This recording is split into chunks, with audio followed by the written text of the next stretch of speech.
Hello. No. The short answer is no. I'm not really happy. I wanted to be completely honest and open about what's going on in my head right now in regards to my mental state, my mental health, because I've seen a couple comments already saying, my positivity is inspiring, or they watch this channel just to be assured that somebody like them could make it in a situation like this. And I really appreciate comments like that because it does give me an indication of how I'm coming across. And I do have a positive attitude in general about this situation. I do believe that eventually at some point things are going to get better. But right now I'm very much not happy with my situation. That's why I'm trying to change it so badly. That's why I'm putting in all of this work to set myself up for a better future. But right now I have a lot of anxiety. I have a lot of anxiety about my general ability to do things.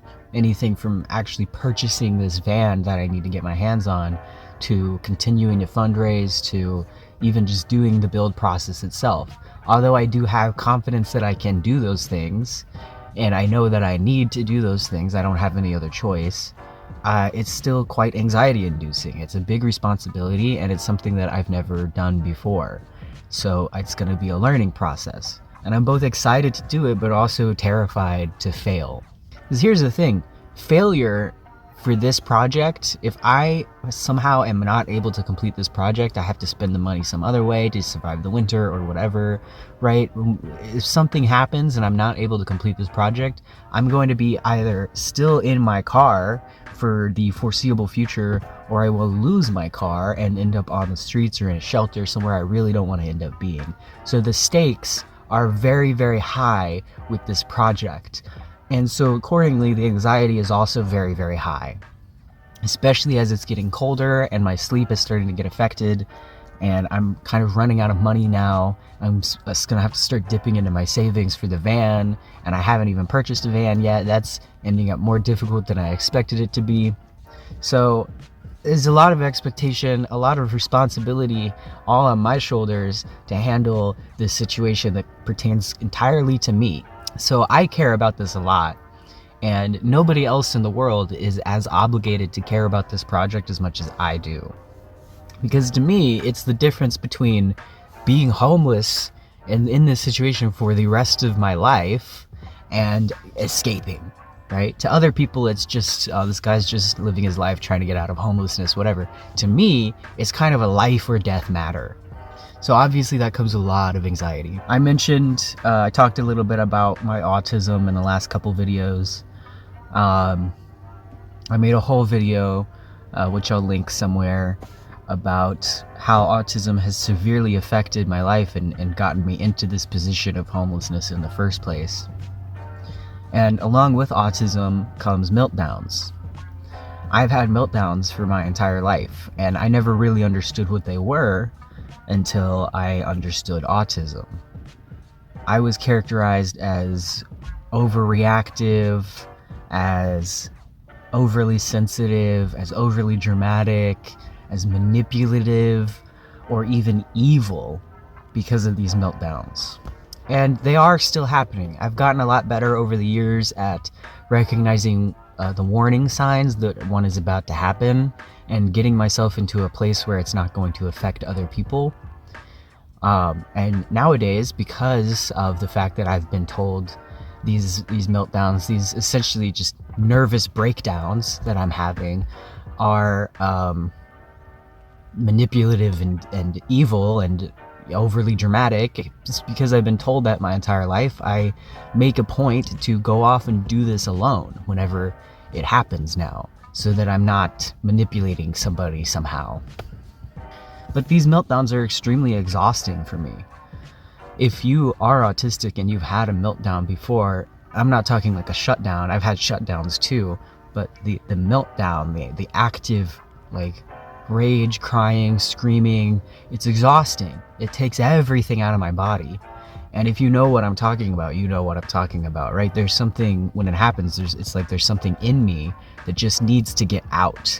And it's no matter what I do, no matter how hard I scream, no matter how hard I cry, no matter how hard I hit things, no matter how hard I hit myself, which is a thing that I used to do during these meltdowns, no matter how hard I try, I just can't get this pain or whatever it is out of me. And it's very exhausting. It just takes everything out of my body and out of my mind, and it usually doesn't even help with the emotion that I'm feeling at the time. I do everything I can to mitigate them, to make them quick and short and painless as possible, but they still happen. And to be quite honest, they're probably going to be happening for the rest of my life. This is something that a part of me that I'm going to have to accept for the rest of my life. Because as long as the world is as stressful as it is, I'm going to continue getting this stressed out. I just want things to be a little bit easier, which is why I'm working so hard to get there. And, this anxiety, these meltdowns, it totally makes sense, right? I wouldn't be having as many meltdowns if I was in a safer situation, and I wouldn't have as much anxiety if I was in a safer situation. And like I said, I'm doing everything I can to cope and to mitigate and to deal with all of this stuff, to regulate my emotions and everything. But it is, a reality that my emotions are more intense. And any stress that I feel, whatever stress you can imagine if you're neurotypical or not autistic, whatever stress you could imagine feeling if you were to live in your vehicle, not have a bathroom of your own, have to go use public restrooms every day, have to go to the grocery store every day because you don't have a kitchen, you can't cook your food, you don't have a cooler or a fridge to store it, you don't have an income, you have to beg for money online or on the streets. Any stress that you can imagine from that situation, increase it tenfold, and that's what I'm going through. That's what I'm dealing with every day. And it makes a lot of sense. It makes total sense that I would be this stressed out in this situation, and that I would be having anxiety and meltdowns and occasionally depression. I've been in a constant state of burnout for pretty much my entire adult life with very little rest. And that burnout still catches up to me. That's why I end up having meltdowns. And then after the meltdown, I will rest for a while and I'll feel a little bit better, but there's absolutely no going back to baseline at this point. I don't know what my baseline is when it comes to mental health. I am literally every day just coping with whatever comes up. I still feel happiness and positive emotions pretty much every day. Not every day, but pretty much every day. Something good happens, right? A joke lands, or I watch a video that's entertaining, or I'm satisfied with some building that I did in Minecraft or something like that, right? Until I get that van and start working on the project, though, it's all going to feel like just I'm in a stasis, like I'm just in a waiting mode until something better happens. And so these are very empty, positive feelings. And it makes a lot of sense, right? I'm already doing everything that I can possibly be doing to get out of this situation and to improve my situation so that my mental health will improve, so I'll stop having these meltdowns so often, so that I'll stop having anxiety so much, so that I'll feel safer in general and feel more competent, and eventually have an income so I don't have to worry about money.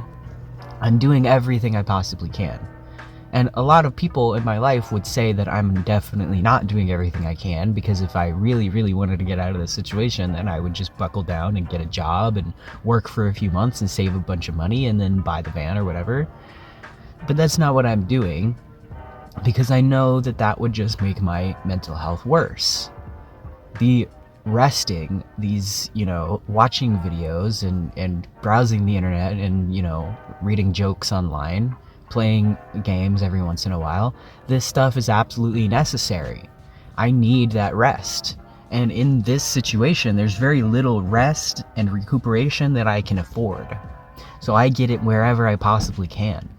And in the meantime, when I'm not resting, that's when I work. That's when I'm shopping for a van. That's when I'm posting fundraiser posts. And that's when I'm making videos. And to my mind, I can think really hard about it. I can ask other people for ideas and everything, and nobody is able to give me an idea that I haven't already tried, right? You could say, why don't you get on disability? Well, I tried that. I tried applying for disability for like 3 years straight, and I'm just not disabled enough. I don't have the medical records because I've been moving around the country my entire life, just trying to find a place to be, trying to find a place to live where I can stay. Why don't you get a job and get some money? Well, it would ruin my mental health, and it wouldn't end up getting me any money. I've tried that route so many times, and it never ends up working. I've had many, many different jobs, and none of them were able to help me. So as bad as the situation is, and as much as I am very much not really happy, there are still happy moments. There are still moments of rest and relaxation. And all I can really do is try my best to, first of all, do everything I can in regards to improving the situation, and also to accept that the situation is not good and that it is going to be stressful until it's better. Now, here's the thing. There's sort of an axis, right? A spectrum of pain and pleasure, right? So on one end, you have pleasurable sensations, happy emotions, rest, all of this stuff. And then on the other end, you've got pain, stress, and anxiety, and meltdowns, and, you know, the whole experience of being a human being in between. But there's another axis that's perpendicular to that one, that is joy and suffering, or happiness and suffering. And somewhere in the middle of that is peace. And you can feel peace regardless of where you're at on the pain-pleasure axis, as long as you're somewhere in the middle of the joy-suffering axis, then you will feel serenity and peace. That's not to say that it's easy. It took me a really long time to be able to harness this sensation, but this is how I get through my most difficult times now, and how I harness and stay mindful and stay present for the good times so that they make a bigger impact. I just stay present, right? I have peace, I have serenity no matter what I'm going through. It's not always. It's not always. It's a skill that takes a long time to cultivate. And to be honest, if you can do it 100% of the time, you're probably like an enlightened being that's escaped, that's going to nirvana or whatever, right? But when I'm in my absolute worst times, especially meltdowns, I mean, this sort of naturally happens where during a meltdown you kind of disassociate. But I just try to step back and I say, okay, this is happening. This makes a lot of sense. Obviously, because you're stressed out and you're anxious and you don't have the supports that you need, and all of this stuff has happened in your life that's really messed you up and everything. And people think you're overreacting, you know, you can't let anybody see this meltdown or they're gonna think you're trying to manipulate them, etc., etc. All of this just makes sense. Just let it happen, you know, scream it out. And then once it's over, I'm there and I'm ready to comfort myself and to soothe myself. To, you know, go get a nice snack, drink some water, take a nap, or go to sleep, or whatever I need to do. Have a cigarette.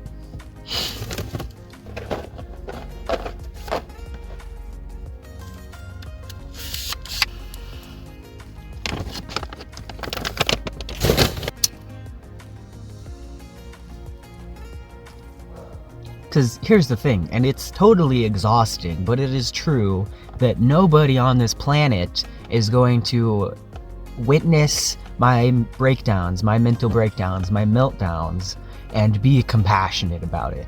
There's nobody on this planet that's been able to do that for me.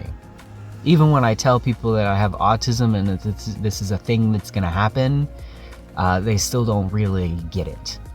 Even mental health professionals in the hospitals that I've been to don't really understand, they aren't really trained how to deal with an autistic meltdown in an adult. I can understand that it's a terrifying thing to witness me screaming and flailing my arms and hitting walls and stuff, right? I can understand that that's very scary and you don't really want to be around that. And so I have to step up and be the compassionate person in my own life that soothes myself and that says, it's okay that you're going through this. It's okay that you need to scream and cry right now and that you feel really, really bad. It's okay that that is happening. And once it's over, it's okay that it will have happened and everything will feel better once it's done. You just need to get through it, get that catharsis, get it out of your system, and then we can move on with life.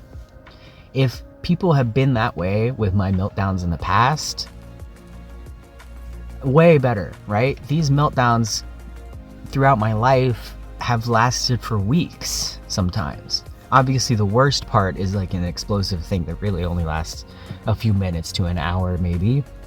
But the build up to it and even the come down from it can last a really long time, and there can be repeat meltdowns if it's not handled properly. And so that's happened throughout my life, and with nobody around to be compassionate about it, people have constantly just made it worse and made it happen again and again. And so unfortunately, I am the only person that's able to be with myself and have serenity and peace in the midst of one of my own meltdowns, which sounds very counterintuitive, is that somehow I'm feeling peaceful and serene underneath this body that is screaming and crying and flailing and hitting things, right? But what I'm doing is just not letting this pain-pleasure axis influence my joy and suffering axis. Because as you go toward the pain side, you also start to drop down to the suffering side. As you go to the pleasure side, you end up rising up to the joy side. But what you really want in both circumstances is to be somewhere in the middle, somewhere in the peace and serenity, so that you can experience both immense pleasures and immense pains without it affecting your life and the trajectory of your day. Now, a meltdown is going to affect the trajectory of my day, probably the trajectory of my week. But my point is, in the past, these meltdowns would have extended for weeks and weeks and weeks and weeks, and I would have been in a bad mood for half the year, if not more. But the majority of my life in the past, before I figured this out, I was unhappy in general. Now I'm kind of unhappy in general, but I'm also peaceful about it, and I'm motivated to make a change. The burnout definitely manifests itself kind of like depression. I think the difference between depression and autistic burnout is that SSRIs are not going to do anything for this depression. It presents a lot like depression, right? Fatigue, lack of interest, and anhedonia and all this other stuff. When it's punctuated with meltdowns, and when SSRIs I've tried them and they've done absolutely nothing for my depression, I think it's most likely autistic burnout that is presenting similarly to depression, which is another reason that it's so difficult to treat. Because, like I said, I've been dealing with this pretty much my whole life. Even as a kid, I was depressed. And when my parents put me in psychiatry and I got medications, they didn't do anything for me, and it was considered my fault, even though now we know they were trying the wrong treatment. And what I really needed was more rest and more accommodations moving forward in my life. And since autism in adults is so understudied right now, we don't really understand it fully, and a lot of the pathologies that have been defined, like pathological demand avoidance and stuff like that, and meltdowns and autistic burnout, they're not really in the DSM. And there's, these mental health professionals aren't being trained on how to deal with this stuff, how to identify it, how to help people with it. So it's very difficult to get treatment for this kind of stuff. It's very difficult to get understanding for this kind of stuff, because my entire life, my symptoms have been mistaken for other things. And so I've never been able to get the proper treatment. And now I'm at a point where I'm sort of like, okay, I don't want to deal with other people trying to give me treatment and messing it up because they feel they know what's best for me and they're not listening to what I'm communicating. So I'm pretty much just doing it on my own. I've become my own support system, and I understand fully that that has made my life extremely difficult. But I don't believe with any amount of faith that trying it another way is going to be easier. So that's why I'm doing it this way. Because here, this way, at least I have full autonomy. At least within the system that I'm working with, I have autonomy. And I can sort of live my life my own way. If I were to, say, get a carer, right? Somebody that's assigned to take care of me that's a little more intensive than a case manager, but somebody that would be assigned to somebody with like intellectual disabilities. I don't have an intellectual disability, although the more stressed I get, the more it feels like I do, because my cognitive capabilities decrease as I approach a meltdown and after the meltdown as well. And with this constant burnout, I can tell that my mind just isn't at its baseline. It's not reaching its full potential like ever. But I don't have an intellectual disability enough to be assigned one of those people. And even if I was, I would probably not feel great about it. I would probably feel like my autonomy is being taken away, because they would probably want me to live in a certain place. They probably wouldn't allow me to live in a vehicle. They would probably say, you have to come live at this program or this shelter or this housing program or whatever it is. You have to come live here and comply with the program and go to group therapies and all this stuff that's not really going to help you. I've been there.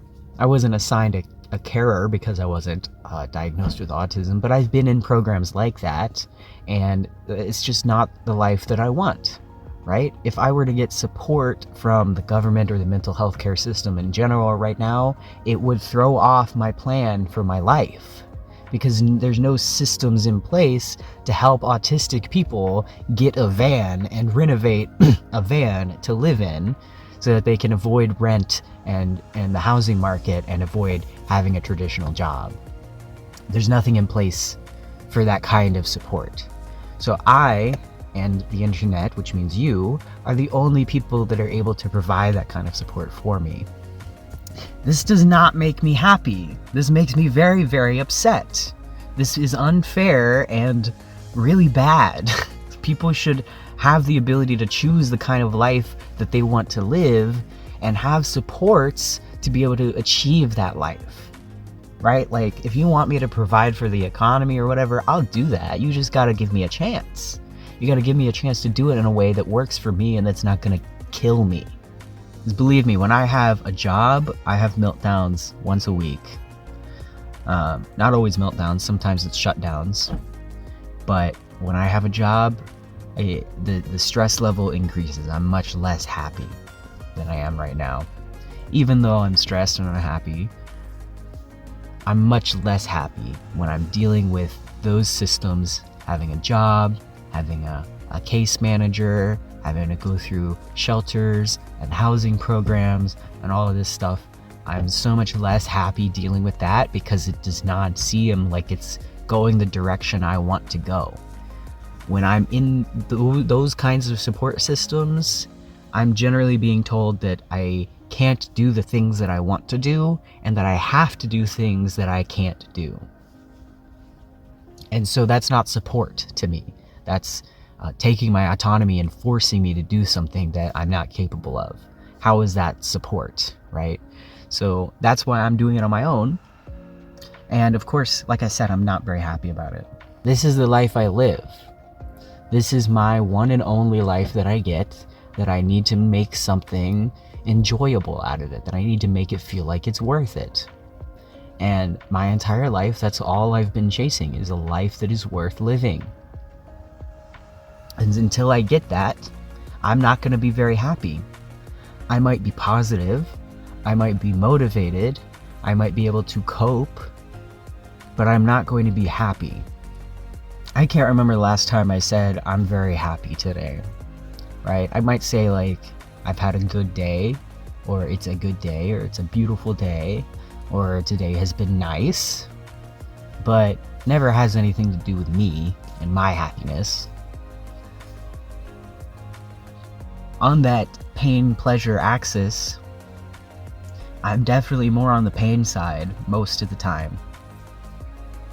And it's all I can do to move my life in a direction where I'm not going to be on the pain side as often, and on that perpendicular joy and suffering axis to make sure that I'm somewhere in the middle. And sometimes that really does look like I'm just sort of checking out of my life for a couple days, and just sort of resting and chilling out, but it's what I gotta do, right? I'm at a point where I'm like, I just gotta do what I gotta do within my capabilities. and I'm doing my best. That's the one thing that really gets me through it, is that whenever I have these massive amounts of anxiety, I start to think, could I be doing more? And the answer is always no. No, I cannot be doing more. Despite how bad it is not my fault that it's this bad. And I'm doing literally everything I can. At this point, I'm relying on other people to give me money because I'm incapable of holding a job. At this point, I'm relying on other people to, give me a ride to get this van, to get this vehicle. I'm relying on other people to boost my YouTube channel, to like, comment, and subscribe, and all of that stuff.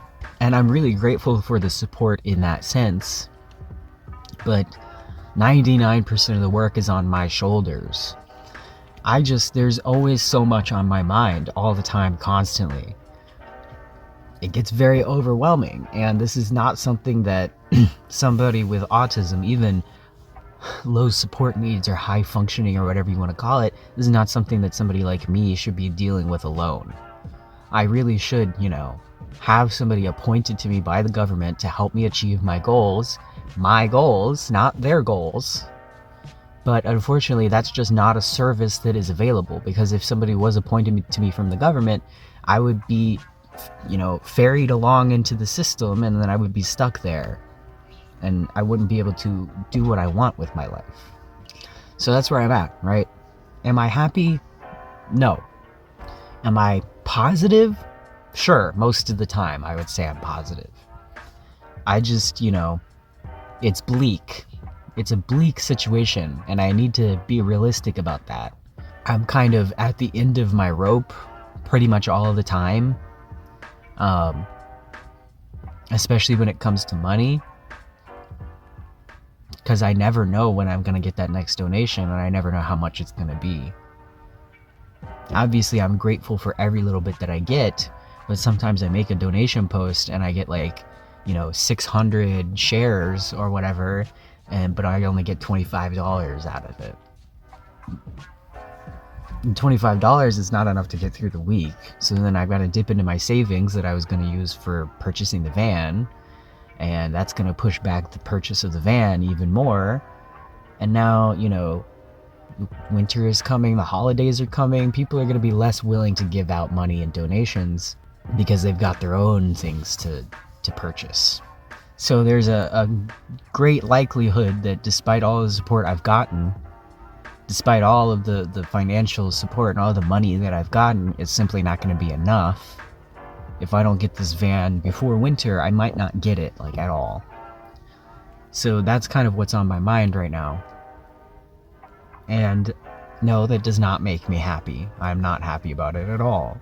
And I don't really know what's going to happen, or what I'm going to do, or, where I'm going to go if this plan doesn't work out, or if I'm even going to survive the winter. I almost died last winter. I mean, I've talked about this in other videos, but every night, every day, no matter when I slept, whether it was daytime or nighttime, I would have to wake up every couple hours to warm myself up, move around and rub my hands together and get under the blankets and warm up so that I could sleep for another couple hours. And I did not sleep well. I started having nerve issues in my hands and my feet.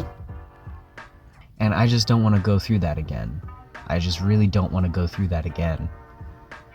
And I don't know what I'm going to do if I don't get this van. So anyway, I guess the point of this video was really just that, yes, it is possible to survive this kind of life, and it's possible to stay positive and stay motivated, and it's possible to accept the situation for what it is, and to accept that there's a reason that I'm in this situation. But to be happy, not really going to happen. Not realistic. I don't think there's any reason to be happy with my situation. Thinking about how I got here, about all of the people that disappointed me and let me down along the way, about the general system that humanity is working with right now that has absolutely fucked me over. Thinking about all of that does not make me happy. Thinking about the fact that I am the only person that can get myself out of this situation with financial help from strangers on the internet, that doesn't make me happy. What I really want is somebody to just do things for me. And in fact, that is actually one of the treatments for autistic burnout, is to shirk responsibility and say, somebody else do it for me, please. That's the kind of support that I need in my worst times, and probably about 20% of my life, I could really use somebody to just do the things that need to get done that I am incapable of doing right now. But because I'm the only person that can do those things, when I'm incapable of doing them, they just don't get done. And all kinds of stuff just doesn't get taken care of because I can't do it alone, but nobody in this world is going to do it for me. And, you know, I'm just really, really tired of living like this. I'm just really, really, really tired of it. I'm working as hard as I possibly can to get out of this situation, and it seems that so much of it is out of my hands and in the hands of people that don't care about the situation as much as I do, because it's not their life that's on the line. It's not their life that's under threat. So that's where I'm at. Am I happy? No. Am I positive? As much as I can be, really. I think the main sensation right now is just exhaustion. That's what I'm feeling. I'm sure I'll get through it, like I always have. I'll get over it. I don't know how much longer I can live like this, though, before it gets better, before it gets a little bit easier, because things are gonna keep, you know, falling back. I want a shower so I can shower without having to ask my friends for it and make arrangements and you know, have all of this social stuff around it. I can't do all of that stuff just to take a shower. I need to have a shower of my own so that I can take a shower on a whim whenever I want to. And then I will take showers regularly. And same with brushing my teeth. I don't want to have to pack all my stuff into a little bag and take it to a public restroom and brush my teeth in the sink where I'm worried somebody's going to come up behind me and be like, ugh, what is this guy doing? Oh no, a homeless person. You know, I don't want that pressure and anxiety just to brush my teeth. So I'm simply not going to brush my teeth. I might do it in my car, spit outside, feel a little bad about that because I'm like littering toothpaste on the ground or whatever. You know, I floss, I do my best, but there's just, you know, even basic tasks of taking care of myself, even basic self-care tasks are harder in this situation. So yeah, I am just tired. I'm just really, really, really exhausted. And there's so many things that I want to do that I would have the energy to do if they were a little bit easier. And getting this van is my way of making it a little bit easier without making anything else more difficult. I don't really know how to conclude this. If you enjoyed the video, please give it a like. Please consider subbing to the channel if you haven't already. And please, if you're enjoying this content, please consider supporting me in some financial way. I have a link to my van fundraiser in the description. I've gotten like one donation for that this month, and I've already had to dip into my savings a little bit just to survive. And so that money is now going down and I need it to go up. So please, if you could donate to that, or if you prefer to help me survive so that I don't have to dip into my savings, I have my Cash App, my Ko-fi down there, and I also have my Patreon. I've changed it now so that all of my patrons are going to get a shout out in my future videos. There's a $1 tier, there's a $5 tier, there's a $10 tier, $25 tier, and a $100 tier. I don't really expect anybody to go above the $10 tier until I start making better content. But until I get a van, I'm not going to be able to do that. And until I have more money, I'm not going to be able to get a van. So if you'd like to see better content, really, if you can't support me financially, share the video, try to get other people to, if possible, because I'm kind of stuck at the moment when it comes to the finances aspect of it. I could afford some very cheap vehicles, but I would have to haggle the price down, and I don't know if I'm going to be able to do that in a reasonable amount of time. And then I also have to pay for the title transfer, and I'm not sure I'm going to have enough for that. I have to pay my friend's gas money, because she's asking for gas money for this to give me a ride. So There's a lot, I just don't have enough money right now to continue with my plan. And I'm not getting any more donations, and I suspect it's because the holidays are coming up. So please, if you can help, any way that you can help will help me.